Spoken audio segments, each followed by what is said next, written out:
नमस्ते एवरीवन। दुनिया में 800 करोड़ लोग हैं, जिसमें से 100 करोड़ लोग हर हफ्ते चैट जीपीटी का इस्तेमाल करते हैं। चैट जीपीटी को बनाने वाली कंपनी है ओपन एआई और ओपन एआई के फाउंडर हैं सैम ऑल्टमैन। ये सुन के आपको लगेगा कि सैम ऑल्टमैन एक एआई जीनियस है, जबकि ऐसा बिल्कुल भी नहीं है। ओपन एआई के एम्प्लॉयज ने ऑन रिकॉर्ड ये बात बोली है कि सैम ऑल्टमैन को कोडिंग की बहुत ही लिमिटेड नॉलेज है। उनको एआई और मशीन लर्निंग के फंडामेंटल्स तक नहीं पता है। इसके बावजूद उन्होंने पूरी दुनिया में एआई का रेवोल्यूशन क्रिएट कर दिया। तो आखिर ऐसा क्यों होता है कि जब हम डिग्रियों की बात करें, जिन लोगों को हम पेपर पे स्मार्ट बोलते हैं, तो वो केवल एम्प्लॉयज बन के रह जाते हैं, जबकि कम नॉलेज के साथ भी लोग इतने बड़े एम्पायर्स को खड़ा कर देते हैं। जब मैं आईआईटी में थी, जब मैंने एक्सेलराई से अपनी एमबीए की, जब मैं भारत में काम कर रही थी और जब मैं अभी बे एरिया के अंदर में रहती हूँ, तो मैं बहुत सारे लोगों से मुलाकात की है, टेक जीनियसेस से, कंपनीज के सीईओ से और बहुत सारे यूपीएससी के रैंकर्स से भी। इसमें से मैंने देखा है कि बहुत ही स्मार्ट लोग इन सक्सेस को अचीव नहीं कर पाते हैं, जबकि लिमिटेड नॉलेज के साथ लोग इन एग्जाम्स को, इन अपने कॉम्पिटिशन्स को टॉप कर जाते हैं। अगर हम भारत की भी बात करें तो होरून रिच लिस्ट में, जिसमें भारत के सबसे पावरफुल, सबसे इन्फ्लुएंशियल और रिचेस्ट लोगों का नाम आता है, टॉप 50 में से केवल एक इंसान के पास आईआईटी से डिग्री है। कोई भी आईआईएम या फिर एम्स नहीं गया है, किसी ने भी यूपीएससी, एसएससी, आरबीआई जैसे कॉम्पिटिटिव एग्जाम्स को क्लियर नहीं किया है। इसके बावजूद हमारे देश के सबसे पावरफुल लोगों में उनका नाम शुमार है। इसके पीछे 3 बड़े कारण होते हैं, जिसमें सबसे पहला और सबसे इंपॉर्टेंट है डनिंग क्रूगर इफेक्ट। एक स्टडी की गई कॉन्फिडेंस और कॉम्पिटेंस के बीच में कि आपके पास एक फील्ड में कितनी कॉन्फिडेंस है, और आपका जो नॉलेज है वो हमेशा एक यू शेप का ग्राफ बनाएगा। यानी कि अगर आपको मशीन लर्निंग सीखना है, आपने एक प्लेलिस्ट खत्म कर दी, आपने एक छोटा सा प्रोजेक्ट कर दिया, तो आपको लगेगा कि मशीन लर्निंग की सारी नॉलेज है आपके पास, आप इतने कॉन्फिडेंट रहेंगे।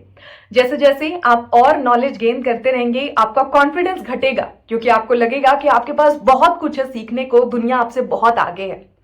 और जब आप उसमें पूरी तरह से लीन हो जाएंगे, आपने बहुत सारा समय उसके अंदर में इन्वेस्ट कर दिया होगा, फिर आपका कॉन्फिडेंस वापस से बिल्ड होना शुरू होगा। अनफॉर्चुनेटली हम एक कैपिटलिस्ट और कॉम्पिटिटिव सोसाइटी के अंदर में रहते हैं, जिसमें हमारे रिसर्च को रिवॉर्ड नहीं किया जाता है। अगर ऐसा होता तो हमारे पीएचडी स्कॉलर्स और हमारे प्रोफेसर्स सबसे हाईली रिवॉर्डिंग और सबसे पैसे वाले लोग होते हैं, जबकि ऐसा नहीं है।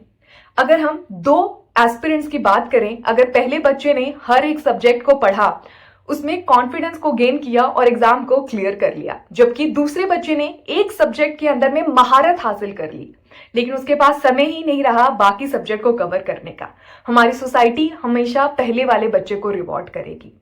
और इसी वजह से अगर आपको किसी फील्ड के अंदर में अपनी लाइफ को बिल्ड करना है, आपको शुरुआत करनी है, आपको उसके अंदर में जाना है इन डेप्थ, लेकिन साथ ही आपको आउट इन द वर्ल्ड रहना भी शुरू कर देना है।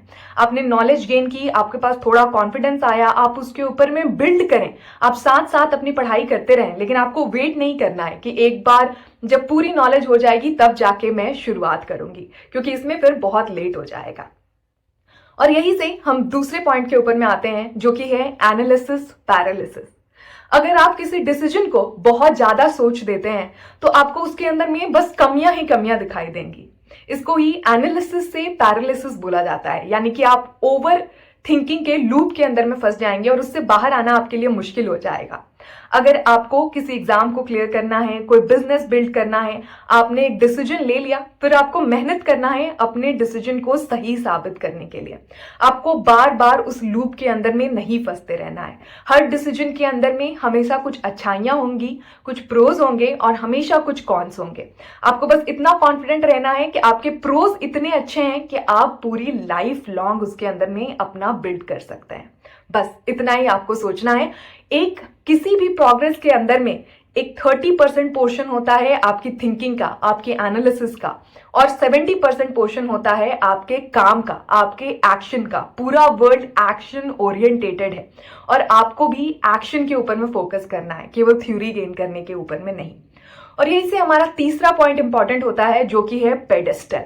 अगर आपने कुछ डिग्रियां ले ली, आपने अच्छी जगह पे काम कर लिया, तो हमारा समाज आपको एक पेडिस्टल के ऊपर में बैठा देता है कि आप बहुत स्मार्ट हैं, आप बहुत नॉलेजेबल हैं। कहीं ना कहीं इससे कॉन्फिडेंस भी आता है, लेकिन आप अपने ही दिमाग के जेल में बैठ जाते हैं कि आपने अगर कुछ गलत कर दिया, अगर आप फेल हो गए, तो फिर आपकी जो भी बनी बनाई इज्जत है वो सब खत्म हो जाएगी। अनफॉर्चुनेटली हमारे जो छोटे बच्चे हैं स्कूलों के अंदर में भी, अगर आपने स्कूल में कुछ अच्छा कर लिया तो आप एक पेडिस्टल में बैठ जाते हैं कि आपको बेस्ट कॉलेजेस के अंदर में आप जाना ही है। उस डर के चलते बच्चे बहुत सारी चीजें नहीं कर पाते हैं जो कि वो कर सकते थे। आपको दुनिया के इस बनाए हुए पेडिस्टल के ऊपर में बिल्कुल भी ध्यान नहीं देना है। अगर आपको लगता है कि आपके वैल्यूज के साथ आपके गोल्स अलाइन हो रहे हैं, तो आपको उसके ऊपर में काम करना शुरू कर देना है। अगर आप सक्सेसफुल होंगे, डेफिनेटली आपको वर्ल्ड रिवॉर्ड करेगा। अगर आप अनसक्सेसफुल हैं तो वो पेडिस्टल भी बहुत दिनों तक नहीं चलने वाला है।